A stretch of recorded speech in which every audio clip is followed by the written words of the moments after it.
applied myself, I filled it in. No time for the doubt, they counted me out, I'm getting it in, yeah. No time for no loss, I'm paying the cost, I'm in it to win, yeah. Refuse, mine, it can't be diffused. If you ain't thinking the same, then we playing by different rules. You can't see the vision, we living at different views. Until we complete the mission, keep getting up, never snooze. I walked a mile in my shoes, had the mind of a fool, chasing diamonds and jewels. Trust me, I was confused. Started minding my business and used my mind as a tool. Ended up finding my purpose and found the time to get to it. They told me I couldn't do it, they told me I couldn't make it. They sold it, could never break it. That's sadly mistaken. I need a piece of the pie, I want it so bad I can taste it. They told me like Toby, keep on running toes, they gon' take a few to lose. Built the win, applied myself, I filled it in. No time for the doubt, they counted me out, I'm getting it in, yeah. No time for no loss, I pay for the cost, I'm winning to win, yeah. Refuse to lose, I built the win, applied myself, I filled it in. No time for the doubt, they counted me out, I'm getting it in, yeah. No time for no loss, I'm paying the cost, I'm in it to win, yeah. Refuse. Welcome back to CTC. I am your gracious host, Carl, and I'm back for another episode. And today is the This Week in College Basketball, the first one of the year, and we're recapping games from this Monday to as much as today. Now, when I say recapping, I don't mean recap like I do in my college football where I talk about a game, talk about what happened in the game and stuff like that, made performances. No, college basketball is too much going on to do that. I just talk about storylines, might highlight a couple players, but I just want to keep people in tune to what's going on this week and what may have shifted this week. Games that weren't had maybe shifted some standings, things like that. But I'm not going into depth recapping specific games, not necessarily, because I'd be here for hours and I ain't gonna lie, I don't have the time right now. But that's not what I'm here to do, pretty much. But let's get into it. We're going to recap right away with some storylines. The first storyline I have right here is I talked about this game. Oh, sorry, backtracking a little bit. Pick'em record for this week. This is my first week of picking games, 14-4. Solid, not bad. Mad I changed one of my picks. I did pick Texas A&M in first on my paper. But then I thought about how well Georgia was playing at home, and I switched to the Georgia. Texas A&M won pretty handily, in my opinion. They were leading for most of the game. So was mad about that pick, but I mean, it's a given, it's a curse because I did change one of my picks. I did have San Diego State at first against Utah State, but then I thought about it, losing Magoon-Guelph and things like that. So I changed it to Utah State, which they came back and won. So it's a given to take there, but a 14-4 pick'em record. So that's that. Shout out Luke Jones, man. Luke Jones, A506. Never seen you before, but hopefully you're having a good night, man. Hopefully you're ready to hear about some college basketball. College basketball. College football season's over. And we jumping right into college basketball. So I'm recapping some college basketball. But Texas A&M, they remain hot. They only have one loss in the month of January. Now that the month of January is over, and that was the Tennessee. They're still on top of the SEC with their one loss, and the SEC being the aforementioned Tennessee. So Texas A&M is doing a great job. Appreciate you for the subscription. Really appreciate that. Hopefully, since you subscribed, you hear things that make you want to stay, but I appreciate you. But Texas A&M remains on fire, and they are currently still on top of the SEC, man. Not missing a beat since losing Coach Buzz Williams to Maryland. Who's Maryland? Sorry, Maryland. Next highlight point I have. Florida wins both games in dominant fashion. They win by an average of 35 points. They beat my South Carolina boys by 47. Yeah, South Carolina sucks this year. South Carolina also lost to LSU. That was bad.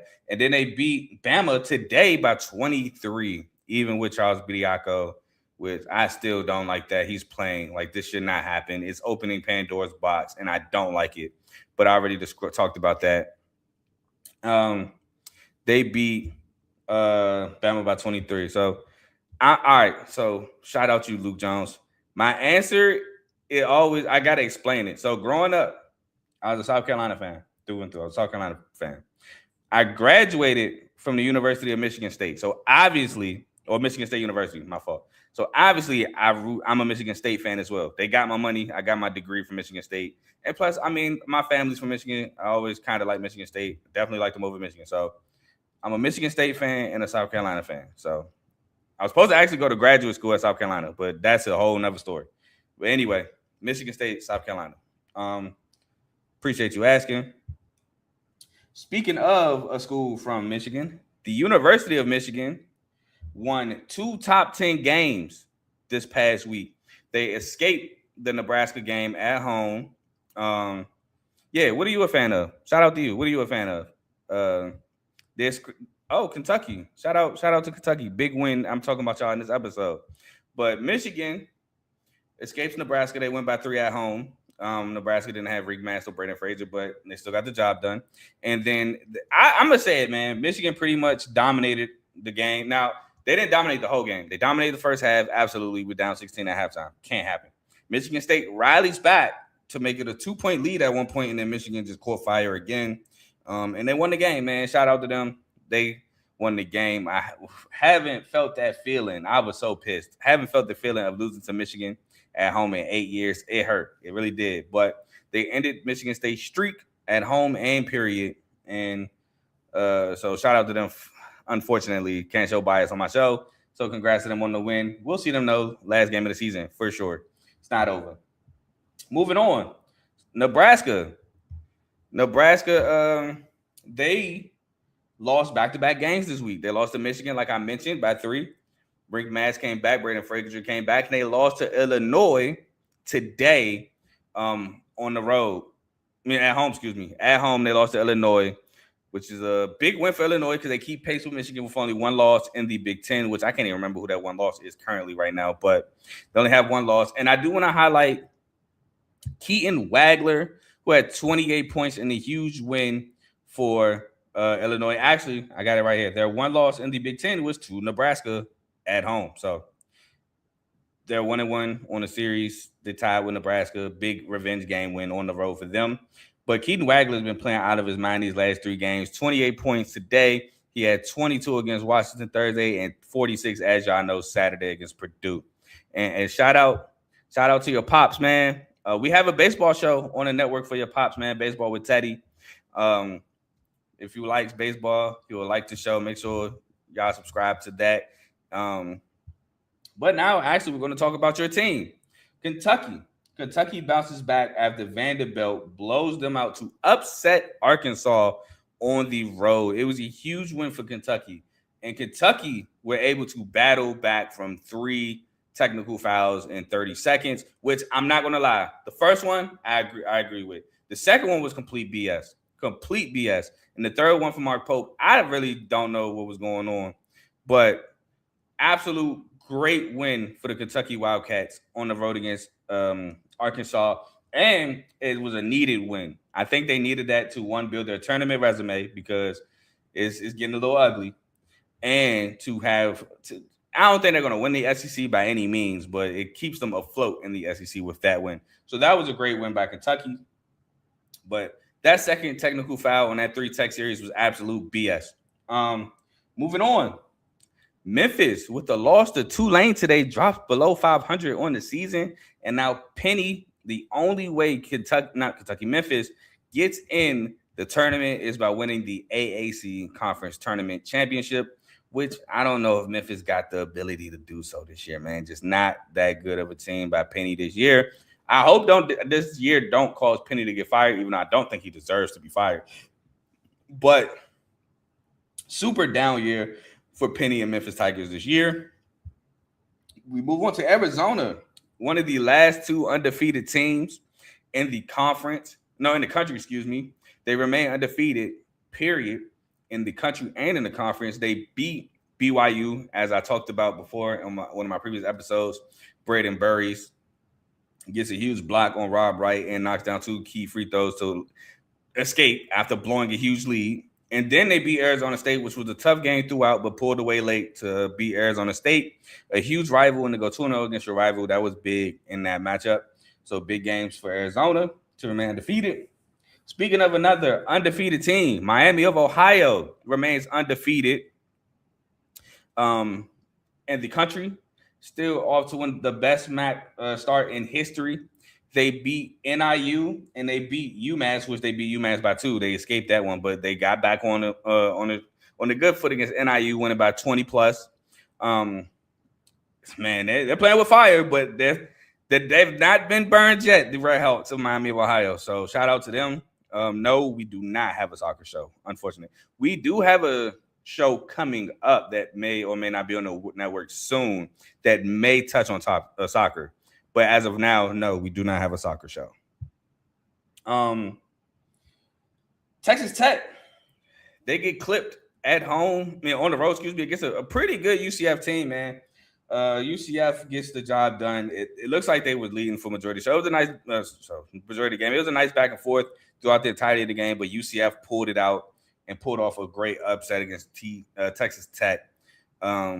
Great win for Johnny Dawkins and the Golden Knights of UCF.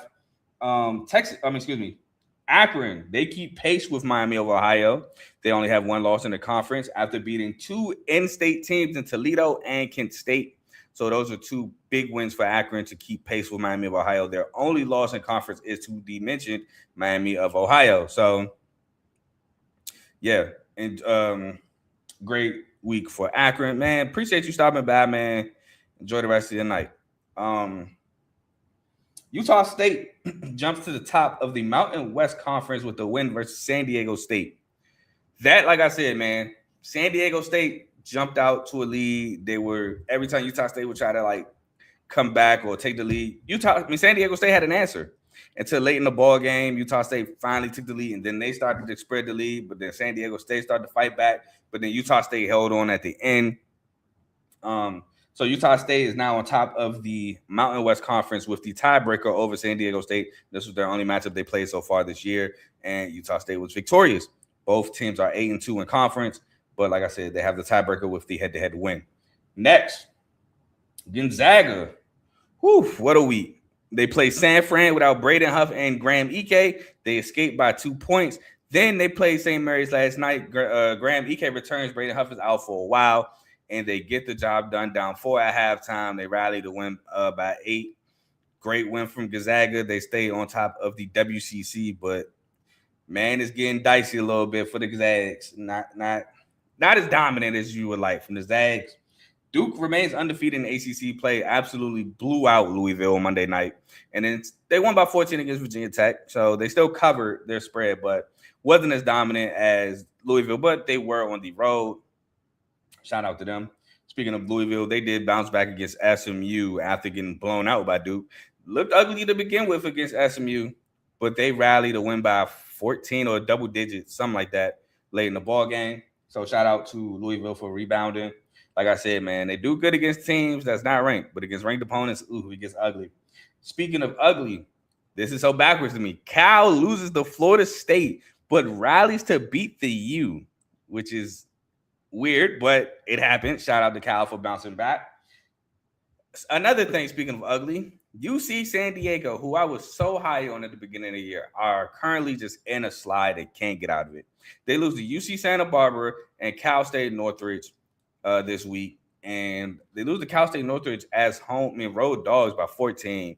And I think they also lost by double digits to UC Santa Barbara as well. Just not a great in-conference season for UC San Diego. They're now starting to slide towards the bottom of the conference when, in all actuality, non-con, they were undefeated for a while. So I think the only loss non-con was Nevada. So UC San Diego's on a nasty slide. Now, the good thing for them is what they do in the regular season kind of doesn't matter. They need to rally to win the conference tournament to make the tournament. But Tennessee, man, Rocky Top. They escaped Georgia, which, again, I talked about that Georgia game because that was the weirdest ending I've seen in a minute. And they beat Auburn at home. So shout out Rocky Top. I believe Felix Akpara did not play. I don't remember seeing Felix Akpara play in that game. So Rocky Top gets the job done. Liberty remains undefeated, beating Middle Tennessee State this week in Conference USA play. They are 4 games ahead in the Conference USA conference. So shout out to them. ETSU, East Tennessee State, just beat Wofford not too long ago. on the road at Wofford, but Wofford is currently without their best scorer or leading scorer and rebounder in Kamari Holmes. He has an ankle injury, did not play today. He actually had a boot on his foot. So Wofford did lose that game, but shout out ETSU for now being in first place in the SoCon outright with the win over Wofford. And those are all the storylines I have for y'all in college basketball. Again, wanted to highlight Keaton Wagler because Keaton Wagler is playing like a player of the year candidate. Also wanted to highlight Jeremy Fears. Now, I know there's a lot going on with Jeremy Fears right now in terms of a dirty player. And I can't lie, some of that stuff he did was bad. But some of that stuff is just foul baiting. And I'm not a guy that like foul baiting. Can't defend some of the stuff that Fears did. But Michigan also did some things in that game that were to the same effect as Fears. So it is what it is. I don't condone it, but both sides were doing it. But Fears still had I think a career high 31 points. Absolutely had a big week this week. I want to say he had 31 against Michigan, and I want to say he had like 27 against Rutgers. So say what you want about Fears. He's still an absolute dog. And shout out also to Jordan Scott, who got inserted into the starting lineup in the second half. And I think was a big reason why we were able to even come back and have a lead at one point. So shout out Jordan Scott. He's probably going to start for some time now as the year goes on. And if it looks good, he's probably going to stay there. He had 29 against Rutgers. My fault. He had 29-9 and 31-7 against Michigan. So absolute great week. He might be player of the week this week, to be completely honest with you. The only reason why he may not win is because Keaton Wagler put up big numbers and he won both his games. Fears, we lost against Michigan, so he might not. But my pick would be Fears. 31 and 29 points back-to-back games against Michigan. Well, Rutgers not really a top opponent, but Wagler had 22 against Washington. That's not really a top opponent, so we'll see. But also, wanted to highlight Darren Peterson. Now, again, Darren Peterson did not play really the second half.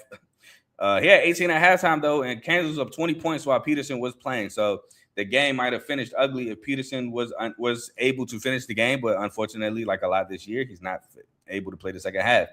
But Peterson, man, he's tough. He's so tough. He's so NBA ready right now. The only thing that's holding him back is those cramps and the issues he has. But other than that, that boy's so tough. So shout out Darren Peterson as well. But that's really all I have for y'all today. That's been This Week in College Basketball. So please like, comment, share, subscribe. I appreciate Luke for stopping back and subscribing. Hopefully y'all like what y'all listening to. I will be back tomorrow to go over games from Monday, Tuesday, and maybe Wednesday. Not sure yet. But for sure, Monday and Tuesday, not crazy slates. So I'm going to just combine the days like I did last week. Maybe having a guest soon on the show. One of my guys who he really likes in with college basketball. So might be having him on the show. He hit me yesterday. So excited to have him on whenever he's ready for sure. Now I got to do some house cleaning because we are a network. So it's time to do some promoting. And like I said, since we are a network, we have multiple shows. I already shouted out BWC, but I'll shout them out again. But we have the main show featuring Joe, Tomo, and Dave, Mondays and Thursdays. 7 o'clock to about 8:30ish. Now it is Super Bowl week starting tomorrow. So maybe extra shows, maybe extra guests, et cetera, et cetera. Just stay tuned to find out. We got Unfazed. Now they had a set day, but life be lifing. So there's not a current set day right now. But when they do go live, they'll let you know. That's featuring Joe and AJ. Got BWT Baseball with Teddy. The World Baseball Classic should be starting up very soon. So make sure y'all be on the lookout for him. Shout out, you know what? I'm not going to say that because I don't know if he made a video about it. But if you know about something that just happened today in baseball. FFC, Fantasy Football with Coach Coombs. Obviously, fantasy football season is over. So just be on the lookout for him when he drops content, whether that's about free agency, the bowl, whatever. Just be on the lookout for that. Dave's Doghouse, highlights and lowlights of sport. He went live yesterday. So just be tuned in to see maybe your favorite players in the doghouse, maybe your favorite player is a dog. Who knows? We got RBO, Real Ballers Only, NBA show. We got Nuggets Thunder going on currently right now, but that's featuring Vaughn. Just be on the lookout for when he drops. That's NBA show, NBA content. His team is currently playing right now, so I doubt anything comes on tonight. Shout out to Pistons. Pistons won by 53 tonight. That's my team in basketball, if you don't know. I'm a Pistons fan, and no, I'm not a new Pistons fan, which is crazy that I have to defend that now, but been a Pistons fan my whole life. And shout out In the Red Corner, who went live today, boxing show for all your boxing needs. That's featuring Ty, Ricky, and Tomo. For all your boxing needs, tune in the Red Corner, man. They go live on Sundays around 6:30, 7 o'clock. They don't go live every Sunday, but when they do go live, it is on Sunday. So please check them out as well. Like, comment, share, subscribe to all the shows on the network. And if you like what you're listening to, please stick with us. But that's all I have for y'all today. I will see y'all tomorrow to go over some games. But I'm gone. Y'all enjoy the rest of y'all night. Hopefully you're not, snowed in or, burdened by snow like me. It's like Russian roulette trying to leave out. Hopefully you get your parking spot back. But I'm gone. Peace.